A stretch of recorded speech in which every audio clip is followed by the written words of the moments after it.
guys, and welcome to the channel. It's Yuana here, founder and CEO of Supwell, and today I wanted to give you some of the latest leaked shoe pictures that I've gathered over the past week. We don't have enough details on these shoes to do full preview videos, but we do have some pretty nice pictures that I'll flash up here on the screen and let you know everything that we know currently about the next iteration of these shoes. Now, we got some good ones for you today, from some top tier racing shoes down to those everyday solid daily trainers. So with that being said, let's get into it.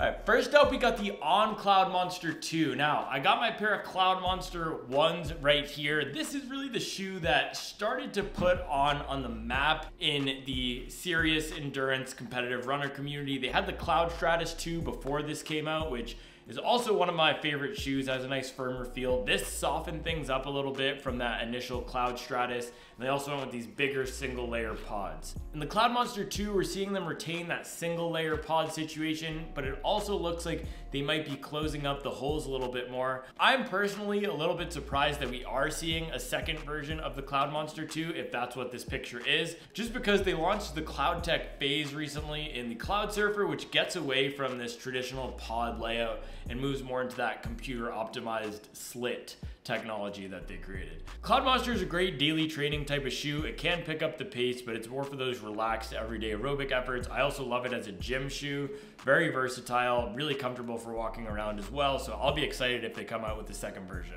One way that I can tell that it's not just a different colorway of the Cloudmonster 1 is if you look up here in the leaked picture, you'll see there's a different outsole rubber layout, and it looks like a more aggressive outsole rubber layout. So could this be a trail version of the Cloudmonster? I was actually thinking on my run yesterday, before I even saw this picture come out, that it would be cool if they did a Cloudmonster trail, because their trail line hasn't really had the same success in the way that a Hoka Speedgoat has, if you compare it to something like the success of the Cloudmonster. So either way, if we're gonna see a Cloudmonster TR or if we're gonna see a Cloudmonster 2, this is going to be an awesome addition to the On stable.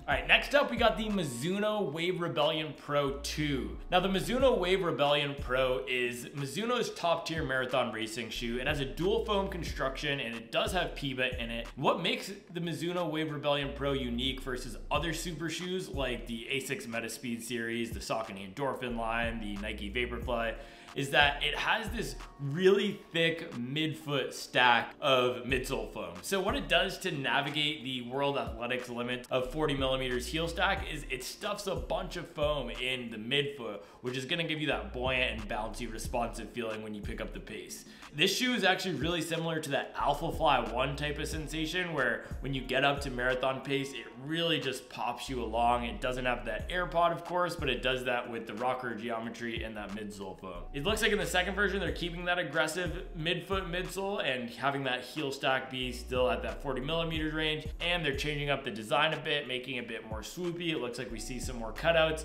and it looks like they might have cleaned up the upper a little bit too. So this one should be a competitive option. I'm excited to see when it comes out, and we'll let you know when we get more details on this guy. Next up, we got the Adidas Takumi Sen. Now, I can tell again that this is not just an upper refresh because of the bottom outsole pattern. If you look at the picture that leaked, you'll see that on the medial side of the shoe, they've got a full length rubber strip that is going from the toe to the heel, which does have the similar dot pattern, but it's gonna be a bit of a different construction. And then similarly, there's this back heel strip. They change it to be a single layout here and bisected the rubber. Now the Takumi Sen 8, which I'm holding here, and the 9, which is the same thing with an upper refresh, my absolute favorite all-time fast running shoe. Now, I raced even a half marathon in this. I've done track days, I've done tempo runs, I've done marathon pace workouts. I've done absolutely everything possible in the Takumi Sen.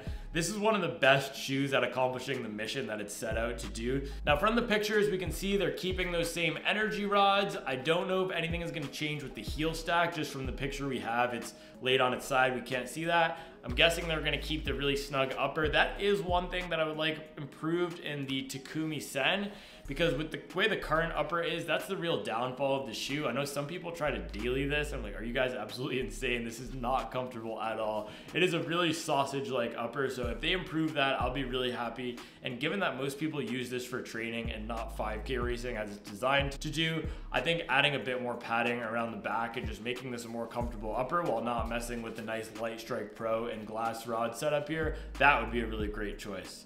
So Adidas, if you're listening and you have another few more revs on the Takumi Sen 10 before dropping it next year, definitely add some comfort to this upper.